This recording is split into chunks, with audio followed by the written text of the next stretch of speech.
My name is Scott Woods. I'm a poet and writer living in Columbus, Ohio, and I was commissioned by the Columbus Museum of Art to compose a poem in honor of Aminah Robinson.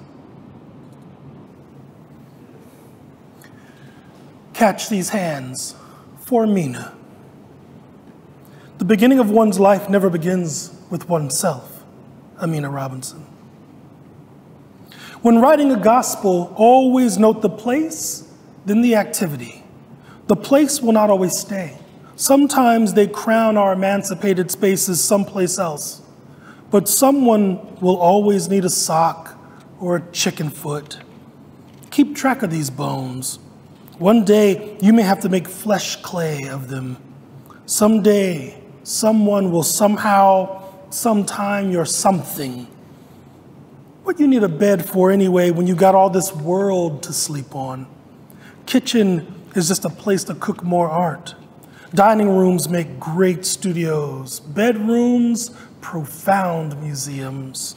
A hallway is a perfect place for another gallery. So claim your space now and loudly. Kitchen, bedroom, Poindexter, Beatty Center, the Cameo, the Pythian, Ted's Place, all of the schools. These places where we ruled and now hold on to with our teeth. Where we have been before and before. Her Uncle Alvin says as early as 1200, when Africans settled the Ohio Valley in ships made from stitches and stories, those ancient Africans who became the silt and dust of Poindexter Village, whose children would disappear into its obsidian streets, and upon whose flesh you could grow the grandest blackberries, which just goes to show that stories run in Aminah's veins. Ragging on from Sapelo Island to now, a cart full of brown smiles turned to scowls as they passed, baptized by an orchard of ripe and hanging kin, always looking back, first over the shoulder, then with arms open wide to the past as if the trees might give up their ghost. And in her hands, they do. You can feel the cheeks of your cousins in the grain of every door. The masks of Thimba are not disguises, but our true selves hollering into the red sky. All these black people who smile but do not show their teeth, calling forth all the buttoned-down gods of man to come catch these hands. Let us make a quilt of the quilts, needle to thread life, a maestro of souls. Even if you out of work, you work. Hands are the first tools of a people, and all her hands were large enough to hold the world, at least this one. Called out each morning from a sidewalk-shaped grocery list, a street full of prayers, a block of hymns, and the mundane sold in ecstasy. Head kicked back and laugh, you can almost hear a dancer's gait frozen, held aloft on pedestals of auction block wood, family albums that look like gallows. Iceman, bread man, rag man, sock man, cameraman, vegetable man, chicken foot woman, come get your hustle on.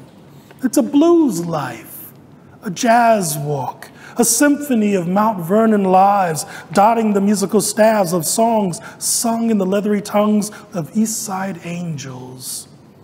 Oh, to need a rag so bad you buy one, a sock delivered to your door, ice so heavy the sun takes its sips and leaves. Learn to be one thing on this avenue and you'll live forever. To become what you carry is to become a patron saint of the bramble. Umbrella man is a golem of shades. Chickenfoot woman, a priestess of every good Saturday night supper for 7 blocks. Aminah, made of brush and rag and button and hog-mog, carrying all of her people like a brownie-skinned man, a pantheon of black Jesuses. And I stand here In this archive of captured dreams, an Alexandrian library of long-gone mystics, looking at this button, a goddess's eye, looking back at me, strung firm into the face of an ancestor I did not know I had. Thimba whispering to me that a life is a walk that Raganons, unfolding and unfolding through time, take a life to create and capture at once. The beginning of one's life never begins with oneself. So says the art woman, the button teacher. So says the hogmog chef and the empress of blackberries, the envelope steamer and the gupa goddess. So says the gardener of bottles and spirit catchers, the mayor of villages that sink into the concrete and come back blacker still as if their roots were oil and slave blood. So says the African time traveler and the eternal Ohioan, the trustworthy daughter thus named.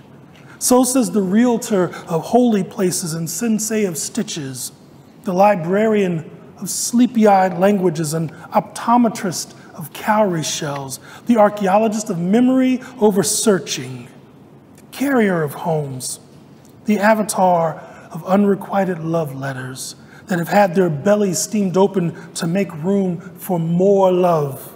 So says the treasurer, the collector, the composer, the walker between worlds and the world filled with the walks of others. So says the teacher of this last lesson, who is somehow gone but present, still drawing on the walls, still penetrating all hallelujahs, midwifing the middle passage back into now, still catching every newborn old world in her great hands.